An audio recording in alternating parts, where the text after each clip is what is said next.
बिस्मिल्लाहिर्रहमानिर्रहीम। आज का हमारा पहला टॉपिक है न्यूक्लियर फिशन।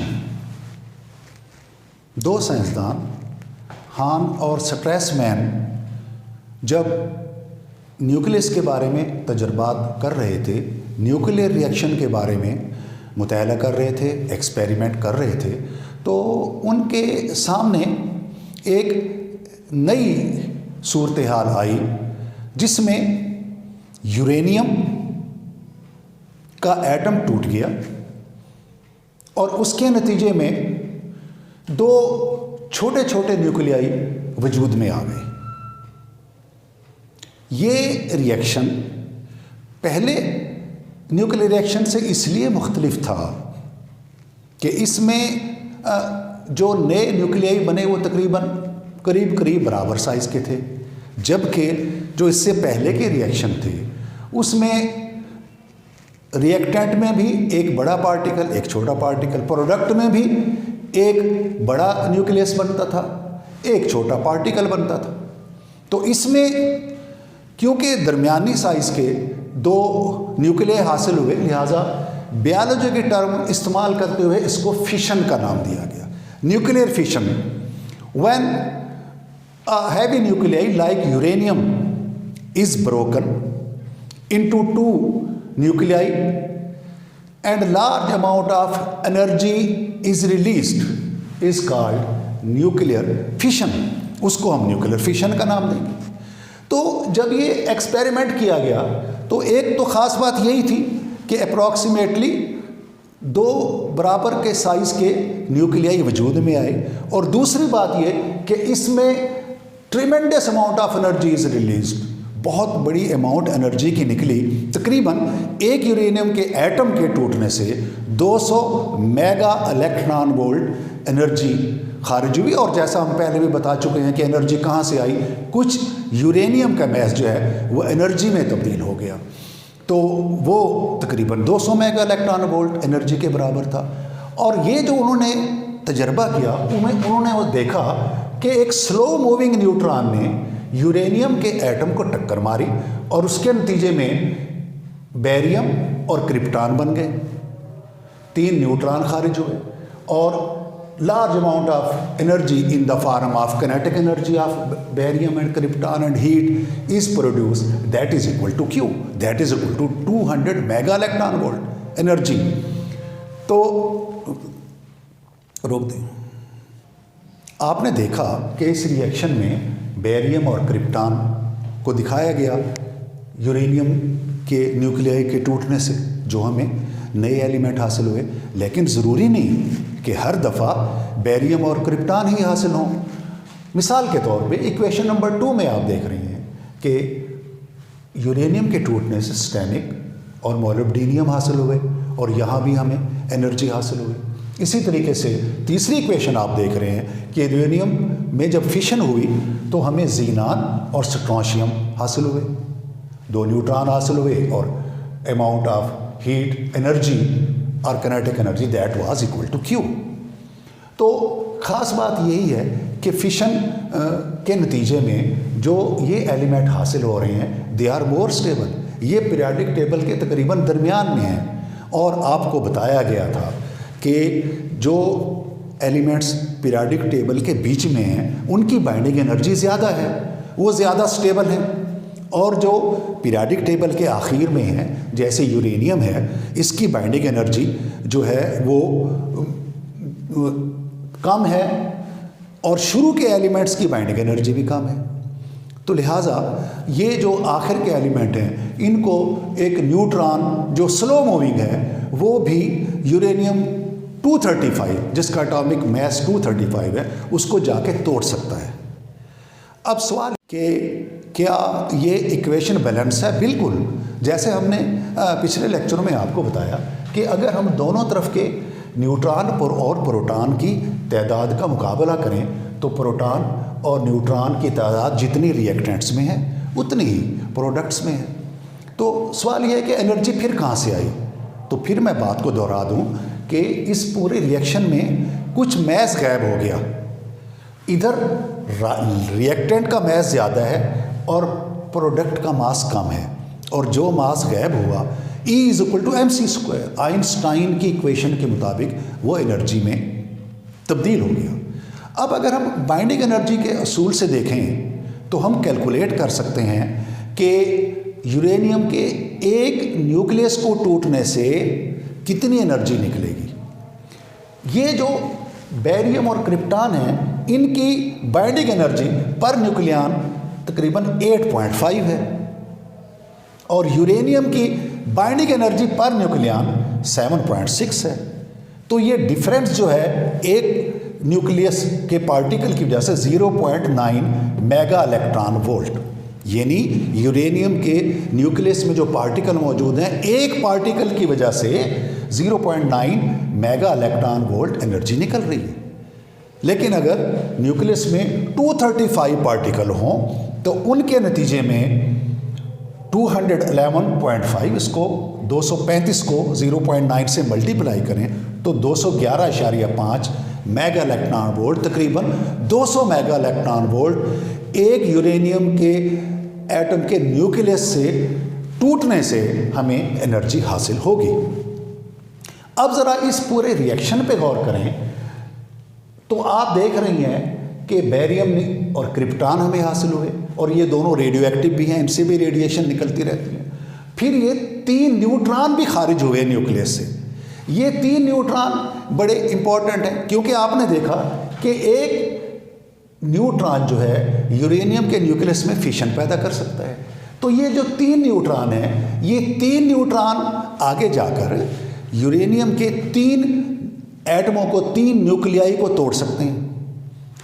जब ये 3 न्यूट्रॉन निकलेंगे तो ये 3 न्यूट्रॉन जाकर मज़ीद 3 यूरेनियम के एटमों को तोड़ेंगे, उनसे 9 electrons will be emitted, 9 electron निकलेंगे, न्यूट्रॉन निकलेंगे।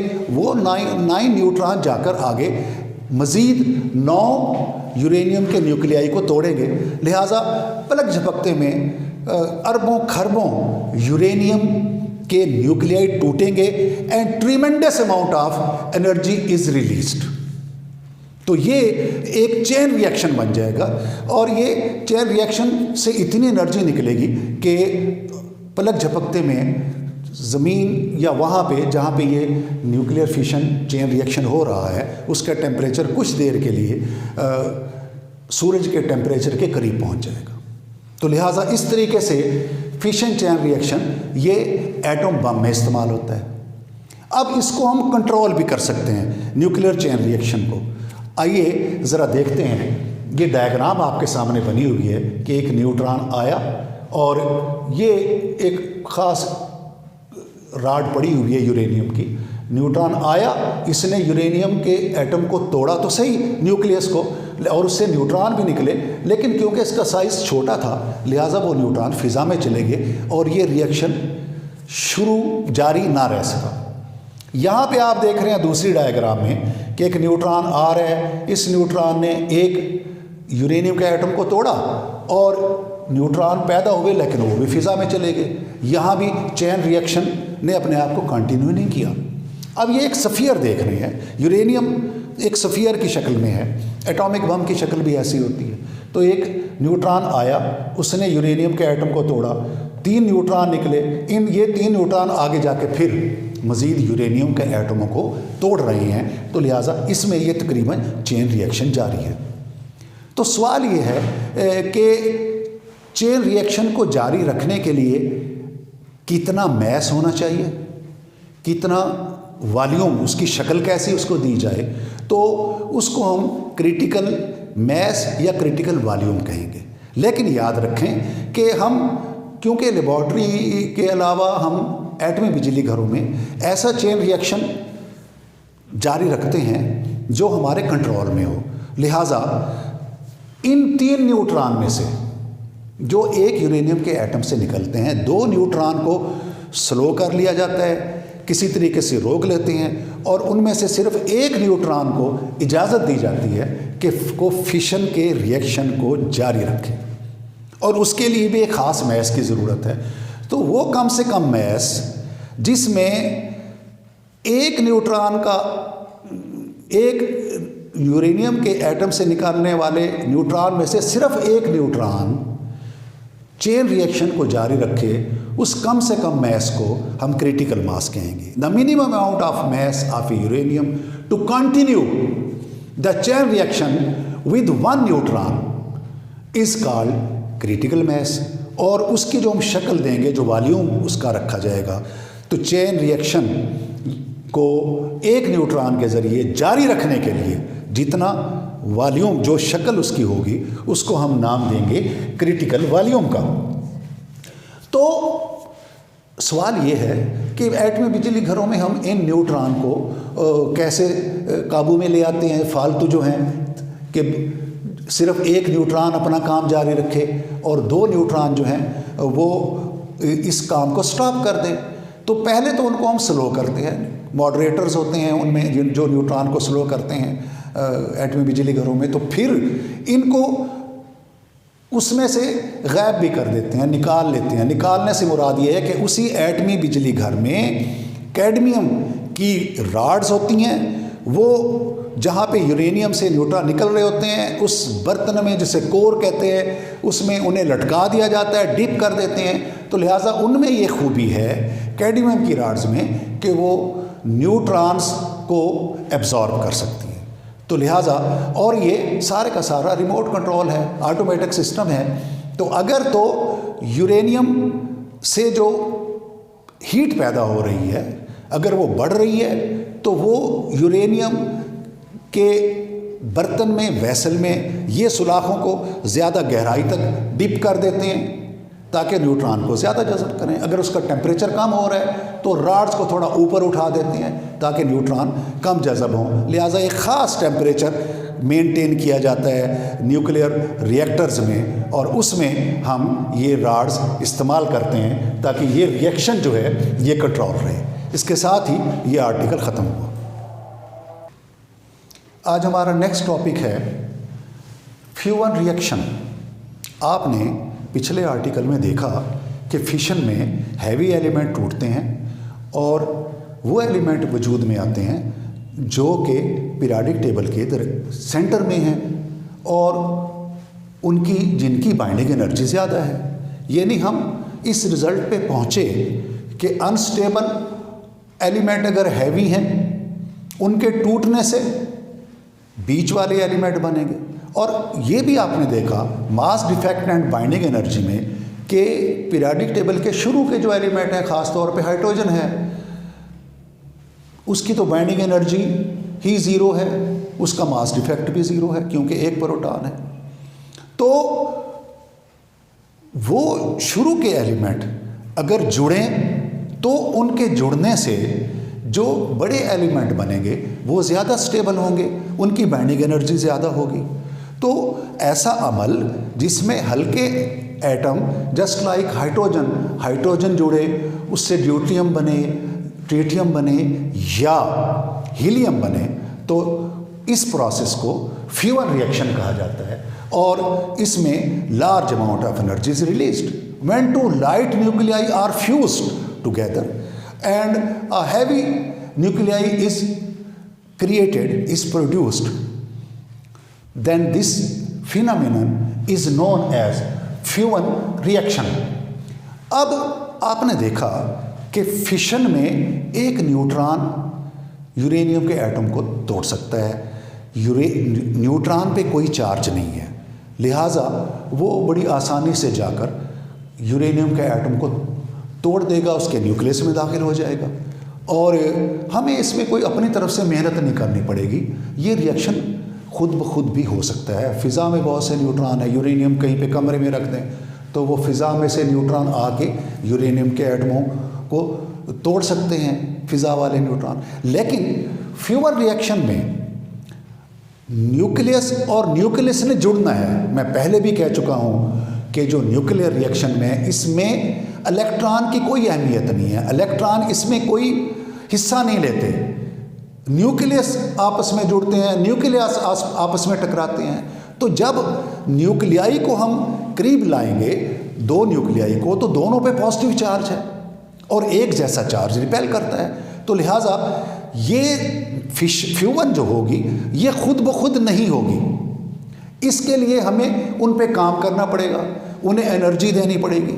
जब वो करीब आएंगे तो फिर वो जुड़ेंगे और उससे फ्यूवन रिएक्शन होगा। फ्यूवन रिएक्शन को हम स्टार्ट कैसे करते हैं, लेकिन वो बात करने से पहले आइए ज़रा कुछ इक्वेशंस देखते हैं।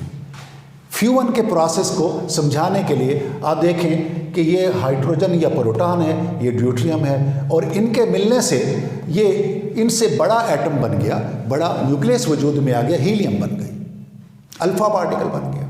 और इस रिएक्शन में ये मास ज़्यादा है, ये मास कम है। जितने मास की कमी है वो एनर्जी में तब्दील हो गई और 24 mega electron volt energy appear हो गई।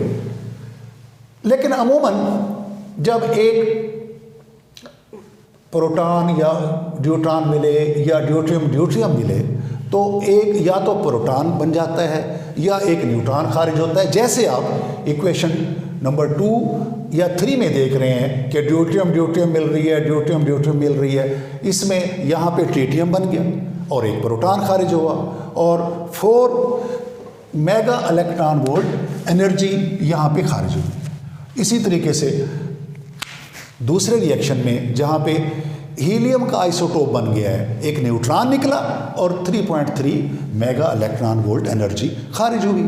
तो ये सारे फ्यूवन रिएक्शन को एक्सप्लेन करनी है इक्वेशन कि एक ड्यूट्रियम और एक ट्रिटियम मिले तो ये हीलियम बन गया, अल्फा पार्टिकल बन गया, एक न्यूट्रॉन खारिज हुआ और 17.6 मेगा इलेक्ट्रॉन वोल्ट एनर्जी खारिज हुई। तो फ्यूवन रिएक्शंस में फिशन की निस्बत ज़्यादा एनर्जी खारिज होती है।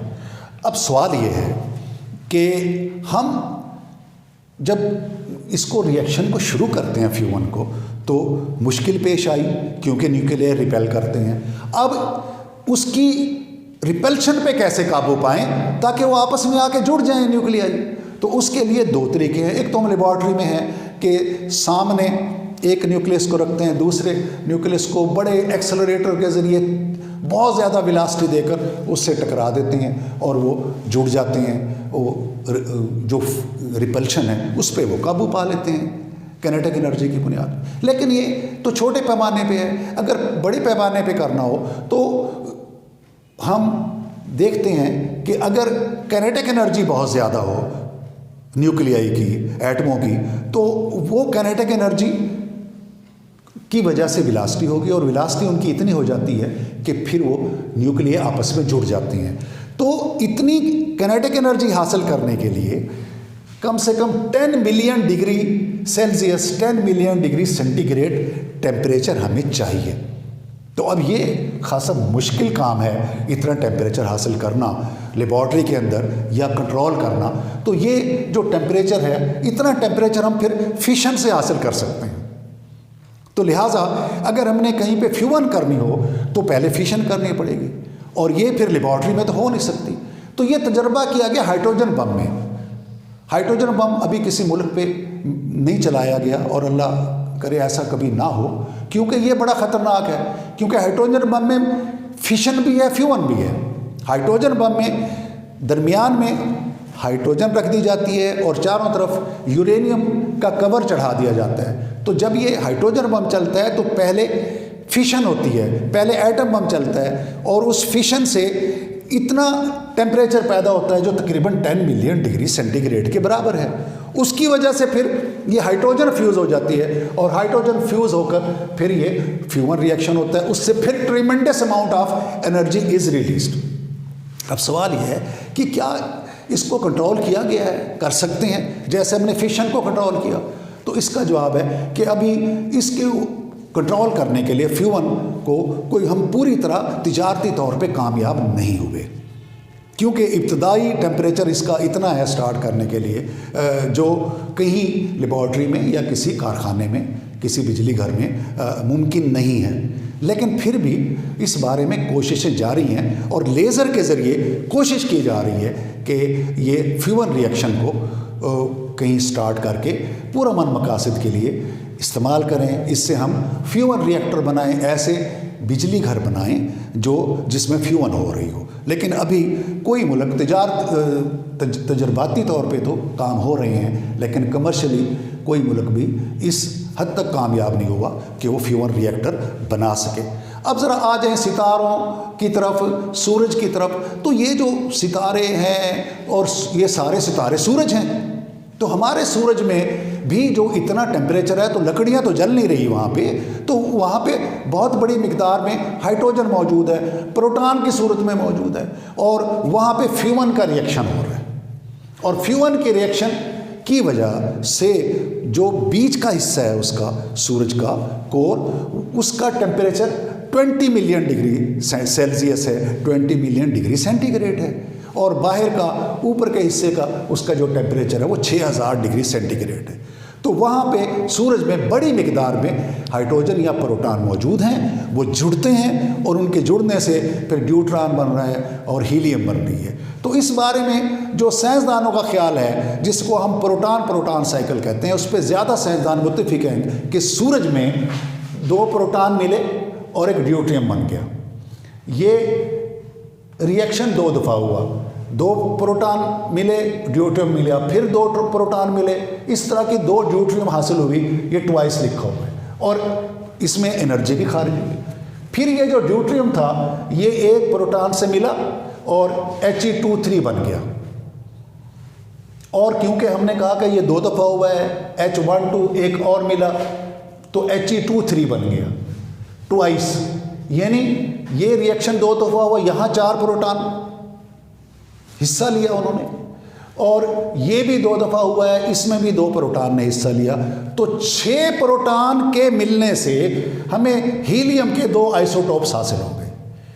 फिर ये दोनों आइसोटोप्स He2 फ्यूज़ होते हैं, फ्यूअन होती हैं, और फिर असल हीलियम बन जाती है He24, और 2 प्रोटॉन खारिज हो जाती हैं और एनर्जी भी निकलती है। तो इस पूरे अमल में 6 प्रोटॉन ने हिस्सा लिया, और वापस हमें 2 प्रोटॉन मिल गए आखिर में आके, जो आखिरी रिएक्शन था। तो गोया 6 में से अगर 2 निकालें तो हकीकत में ये सारा जो प्रोटॉन साइकिल है, इसमें 4 प्रोटॉन खर्च हो गए। तो गोया 4 प्रोटॉन की वजह से जो एनर्जी निकली, जो कैलकुलेट की गई, वो थी 25.7 मेगा इलेक्ट्रॉन वोल्ट। तो 4 पार्टिकल की एनर्जी 25.7, और 4 पार्टिकल की एनर्जी की मदद से हम 1 पार्टिकल की एनर्जी निकाल सकते हैं। तो इसको 4 से डिवाइड कर दें तो ये बन जाएगी 6.4 मेगा इलेक्ट्रॉन वोल्ट एनर्जी। लिहाजा हम इस नतीजे पर पहुंचे कि फ्यूअल में energy released per nucleon is 6.4 mega electron volt, जबकि जो फिशर रिएक्शन हमने पढ़ा था उसमें जो एनर्जी रिलीज पर न्यूक्लियन थी वो थी 1 मेगा इलेक्ट्रॉन वोल्ट। तो तकरीबन ये 6 गुना से भी ज़्यादा एनर्जी खारिज हो रही है फ्यूअल रिएक्शन में। लिहाजा फ्यूअल रिएक्शन जो है ये एनर्जी का एक बहुत बड़ा ज़ख़ीरा है as compare to fission reaction. तो अगर इस पर कभी काबू पा लिया गया और फ्यूअल की बुनियाद पे बिजली घर बने तो ये एक बड़ा इनकलाब होगा, क्योंकि हाइड्रोजन भी बड़ी मिकदार में अवेलेबल है, ईंधन भी अवेलेबल है, और एनर्जी भी बहुत ज़्यादा पैदा होती है। तो देखें मुस्तक़बिल में क्या होता है। इसके साथ ही ये आर्टिकल ख़त्म हुआ। Thank you.